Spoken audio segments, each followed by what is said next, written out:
Bonjour. Cet après-midi, l'une de mes consultations a commencé comme l'éruption d'un volcan. À peine allongée sur le divan, l'analysante s'est mise à parler, comme un fleuve au débit puissant, indomptable, comme une véritable crue.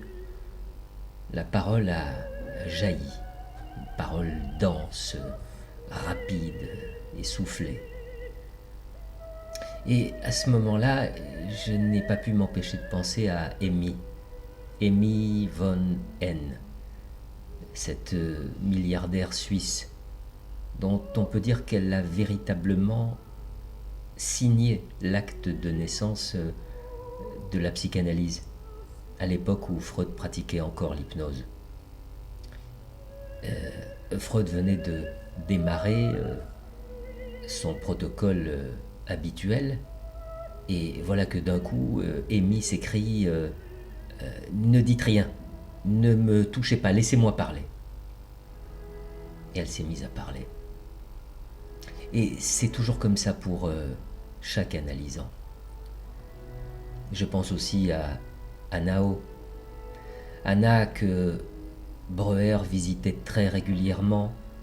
Breuer empathique, Breuer gagnant petit à petit la confiance de sa patiente. Anna prenant l'habitude de raconter à son médecin tous les désagréments de sa journée et se sentant ensuite soulagée de ce récit. Anna qui, un jour, se met à raconter en détail les circonstances de l'apparition d'un certain symptôme. Et Anna qui voit à son grand étonnement disparaître chacun des symptômes évoqués. Et devant ces résultats, Anna qui se met à raconter comme ça l'histoire de chacun de ces symptômes et qui finit par donner à sa thérapie le nom de Talking Cure, la cure par la parole, ou encore de chimney sweeping, le ramonage de cheminée. Oui, c'est la même chose pour chaque analysant, c'est la même aventure, c'est la même parole qui dit les symptômes, les lapsus, les actes manqués, les rêves, c'est la même parole à condition de lui laisser la place dont elle a besoin, de lui laisser toute la place. Et je ne sais pas si vous connaissez James Sallis, l'écrivain.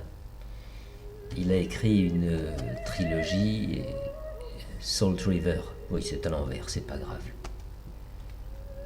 James Sallis, qui dans Salt River fait intervenir un psychanalyste, un superviseur qui s'adresse à un tout jeune psy et qui lui pose le cas clinique suivant.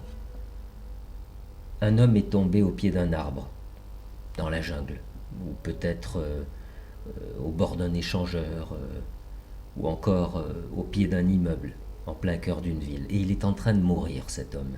Il n'a qu'une pensée en tête.